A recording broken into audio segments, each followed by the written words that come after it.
Matoviča Je hlúpy ako baganča. väčšina politikov, Podľa mňa nie je odpoveď, že chyba je v politikoch. Keď na bielých záleží, tak zrazu je to problém. je to veľký tlak. Môžeš chodiť po parlamente s telefónom a nadávať ľuďom do buz. Elon Musk, On ma fakt zdieľal.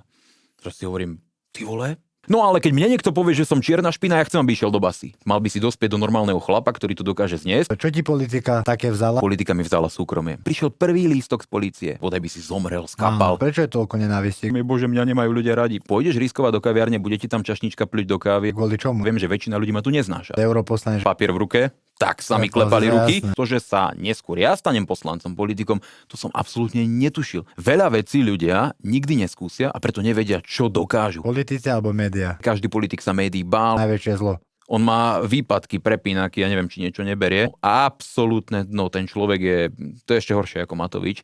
Priatelia, vítam vás v ďalšom dieli podcastu Premlčané.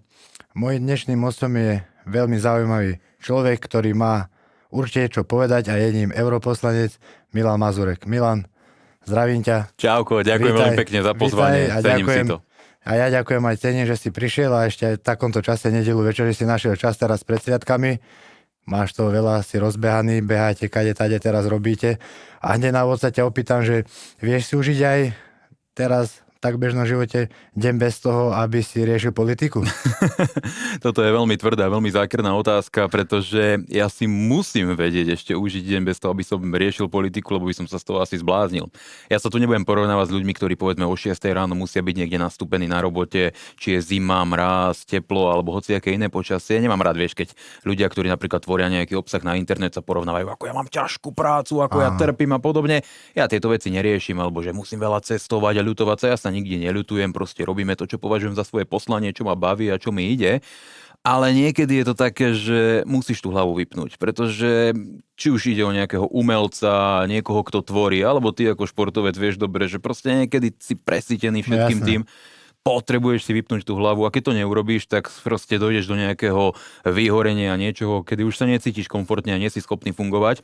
No a presne tak to mám aj ja, že niekedy mám fázy, že idem týždeň, dva, naozaj tá hlava mi strieľa nápady, to k tomu sa musím vyjadriť, také video musím urobiť, toto musím ešte rozpracovať a tamto musíme vytvoriť, taký pozmeňujúci návrh mi napadol v hlave, teraz to musíme predložiť a potom, keď si vyčerpeš tú aktivitu, naraz zistíš, že ale sakra, potrebujem vypnúť od tej politiky. Potrebujem zahodiť ten telefón, vypnúť tie sociálne siete, nesledovať, akí followery pribudli, aké čísla majú tie statusy alebo niečo podobné, lebo ti z toho skrátka prepne a dojdeš na tú hranu, kedy už nebudeš schopný normálne kreatívne fungovať. No a to sa potom samozrejme odráža aj na tom rodinnom živote. No, žena asi nebude šťastná, deti sa nebudú mať dobre, keď budeš nervózny z toho, že ti veci nejdú, takže snažím sa užiť si aj tie normálne dni, hlavne s tou rodinou, s tými deťmi, alebo si pozriem nejaký ten starší film z dôb, keď ešte som nebol nažive, alebo si zahrám nejakú staršiu hru. Teraz, pár dní dozadu, taká malá vsúka. Ja sedím v Europarlamente v Štrasburgu a podobnou sedia europoslankyne z Talianska. Milé, zlaté ženy, kamarátky, oni sú z frakcie patriotov zo strany Liga od Mattea Salviniho. A ja som prvýkrát videl niečo, čo mne nedávalo zmysel. Ja som na to pozeral ako blázon, že tá europoslankyňa, ktorá sedela takto podobnou, tak držala ten telefón a nahrávala nejaké selfie video a jej tam behal text cez tú obrazovku. A ja pozerám, čo to má? A ešte si to tak prstom posúvala a vtedy mi doplo, veď ona ten text číta. Jasné. To bola normálne čítačka na displeji a ja chápem, že je to úplne normálna bežná vec, nejaká apka, ktorá to robí, ale ja som to nikdy v živote nevyužil. A ty zoberieš telefón a ty ideš normálne, Freestyle. že od srdca. Niekoľko minút, 3-4 minúty, Jasné. 2 minúty. A pre mňa to bolo v šok, že ja som si tak vlastne uvedomil, počkať, veď oni keď točia tie videá, oni vlastne používajú čítačku aj pri tých selfie videách, lebo keď točia nejaké statické, že stoja, To chápem. tam je automatický čítač. Jasné. Ja to nikdy nerobím, nepoužívam. Dvakrát v živote som to použil, aj to preto, že bolo veľmi veľa faktov, ktoré som musel použiť a to bolo roky dozadu, ale nikdy nepoužívam To je to bežný čítačku. postup, že sa to robí. To je doslova, že 9,9 z 10 ráz to robia takto úplne všetci. A pre mňa to bola úplná novinka, že oni vlastne ešte aj to selfie video musia používať čítačku na to, aby to natočili. A ja to neurobím nikdy, ani takú apku nemám, ja neviem, kde by som to našiel, ani by sa mi to nechcelo pripravovať. Jasne. Radšej to dám z tej hlavy. A veľa ľudí potom hovorí, a takto hovorí nielen tým politikom, ale aj tým rôznym umelcom alebo komukoľvek inému, kto tvorí ten obsah na sociálne siete, že a ty len kecáš, ty tam niekde niečo rozprávaš, to by som vedel aj ja, skúsi to, čo robím ja. Ja sa nezastávam v tom zmysle ľudí, že každý, čo robí niečo na internete, je kreatívny, úžasný, zodpovedný, inteligentný. V žiadnom prípade nie je kopec blbosti, doslova väčšina vecí sú blbosti. Jasné, no. Ale odporúčam každému, kto aj sleduje teraz tento podcast, vyskúšať si to. Normálne si to vyskúšať. Zoberte si telefón a skúste, vyberte si politickú tému, spoločenskú tému, človeka, ktorého chcete skritizovať. Hoci akú tému. Takto si to dajte a 3 minúty súvisle kecajte do toho telefónu. Aby to malo aj zmysluplné niečo a hlavu petu, no. A ja nehovorím, že zverejnite to, publikujte to, veď vôbec nemusíte, to je len pre vás. Ale vyskúšať si to, aby ste videli, že vlastne no nie je to len to kecanie. Potom si to treba aj pustiť a nevidia, ako to vyzerá, ako vyznejú v tom telefóne a tak, že to nie je také jednoduché. A potom to musíš pustiť medzi 5 miliónov ľudí. A teraz dúfaj, že to získa 100 000 videní, aby si bol úspešný. Čo ti politika také vzala, čo sa verejne možno nehovorí? Že je niečo také? Ono sa to ľahko dá povedať, napríklad keď poviem ľuďom, že politika mi vzala súkromie, súkromný život. Ale ťažko sa to predstaví. Ono to je presne tak isté, ako keď ľudia povedia, no dobre, ty sa stretávaš na internete s kritikou a čo tam to, niekto ti niečo napíše. A potom vidím tých istých ľudí, ktorým niekto napíše nejaký negatívny komentár, že ty hlúpák, ty debil, ty idiot, alebo dokonca niečo tvrdšie, hej, že bodaj by si zomrel, skapal. To sú bežné veci, ktoré sa dneska na internete javia. A potom vidím, ako ich to štve. Píšu, komentujú, vadia sa, normálne ich to zožiera. A teraz si predstav, lebo treba sa toho vžiť, že ty to zažívaš 100-krát denne a ľudia ti píšu tie najhoršie možné veci každý a jeden deň. Píšu ti, aby si zomrel, aby ti zomrela celá tvoja rodina, aby ti proste sa stalo to najhoršie. Jednoducho, ja som si už prečítal o sebe tak strašné veci, že to si človek nevie ani predstaviť a ty sa musíš naučiť s tým všetkým žiť, naozaj to vypustiť z hlavy, lebo inak by si sa z toho zbláznil, nedal by si to. A hoci si väčšina ľudí myslí, že to dokáže, nedokáže to. Raz ten tlak príde a zistia, že proste to tak nie je. Pamätám si, keď som bol ešte mladší a začínali sme tak trochu s politikou a mal som chalanov, chodili s nami do posilky, veľké bicáky, všetko, sila, proste 150 na tlaky na bench, nebol problém. A začali sme robiť nejaké veci, chodiť po nejakých protestoch a prišiel prvý lístok z polície. Vedel si, že o pár rokov sa to takto ako keby, že sa to takto rozbehne, že budeš ako keby jeden z hlavných terčov, jeden z tých hlavných aj v strane a tak ďalej, europoslanec, že to povie takto? Absolútne nie. Ja, keď som začínal s politikou, ja som ani nevedel, že začínam s politikou.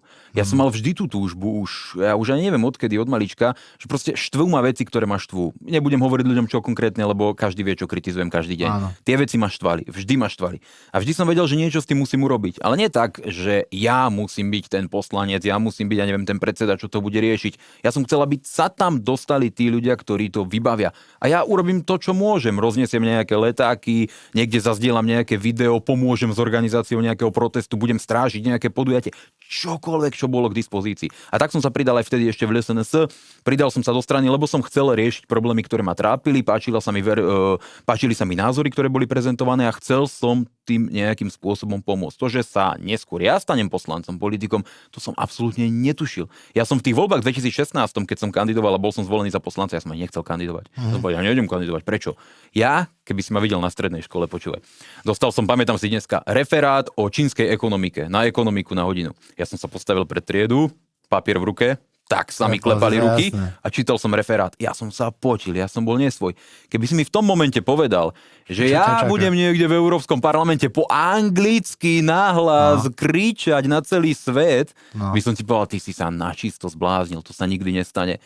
Ty vôbec netušíš, že kam ťa ten svet zavedie. Jak sa ti to vyvinie? Predstav si, že presne, že 11 rokov dozadu si hovoril, či 2016? To som kandidoval prvýkrát. Ja to si kandidoval, alebo v tej triede, že si čítal ten referát, bol si v strese. Teraz si predstav, pred koľkými ľuďmi prezentuješ veci a ideš úplne ako pila, vieš, že to je aká zmena. Ale ja som ani nevedel, že to dokážem, vieš. To je na tomto, že veľa vecí ľudia nikdy neskúsia a preto nevedia, čo dokážu. A častokrát to jediné, čo musíš, je vyskúšať to. Postaviť sa z očí v oči tej výzve. Lebo prvýkrát, keď ja som zistil, že dokážem pred verejnosťou rozprávať, a to ja sa tu netitulujem, že ja zase najlepší rečník alebo niečo, ja to nepotrebujem. Ja som rád, keď sa ľuďom páči, čo hovorím. Som rád, keď ma počúvajú, preto to robím.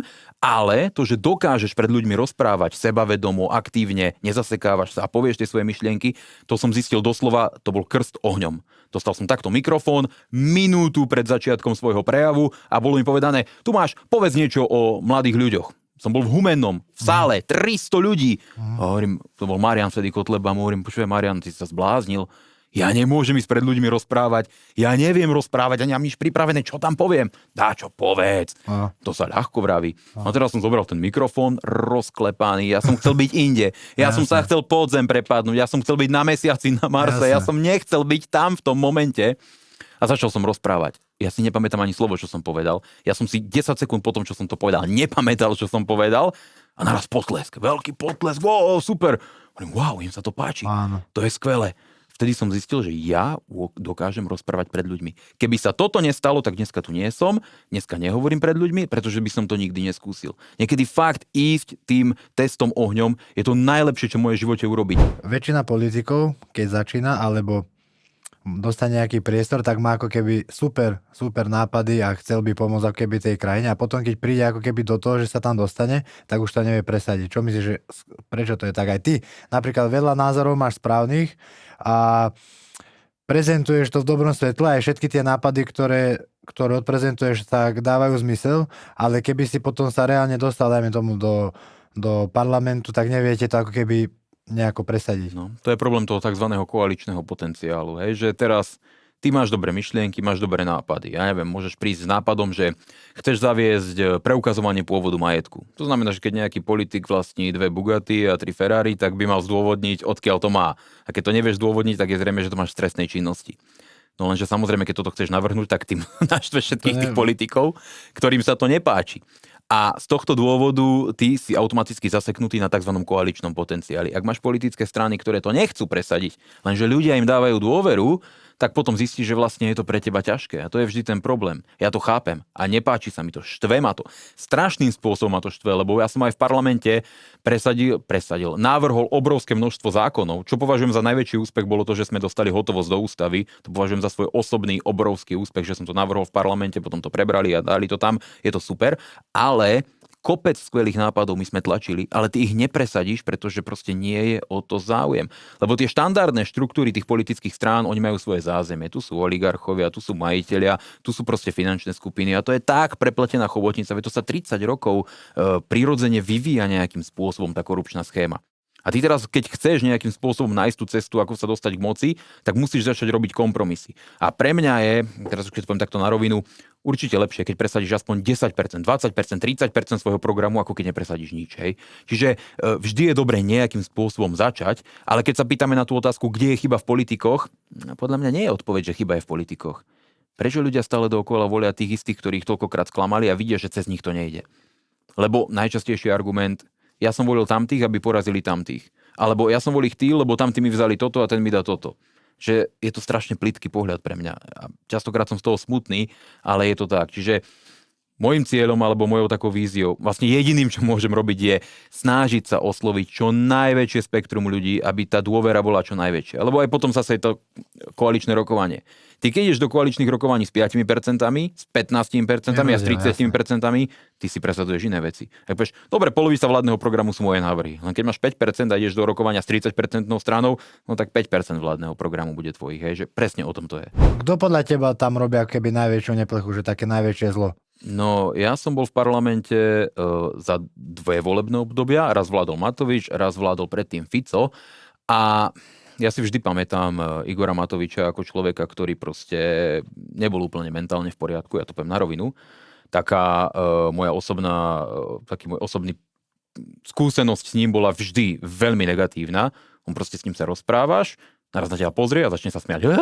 Nemá problém klamať v čomkoľvek, akýmkoľvek spôsobom a nemá problém proste útočiť tým najhorším možným spôsobom. Tým sa ale ja nezastávam súčasnej koalície, ktorú od rána do večera kritizujem, lebo oni majú moc, oni to držia v rukách a oni má taktiež, nie ako voliča, ja som ich samozrejme nevolil, ale ako človeka, ktorý očakával, že aspoň z časti budú plniť svoj vládny program, proste ma sklamali a sklamali mnohých voličov, oni sa budú musieť preto postaviť, lenže ten spôsob, že ty teraz zoberieš telefón a budeš tam chodiť, ty buzerant, ty kráva, ako kam sa chceme takto dostať? A s plagátmi chodiť a tak ďalej a tak ďalej. Toto je úplná úbohosť. A tento štýl politiky zaviedol Matovič. Potom sa k nemu pridal Pročko. To si pamätám, keď nastúpil do parlamentu. A je podľa teba sloboda slova ešte reálna, alebo je to už vlastne len také, že...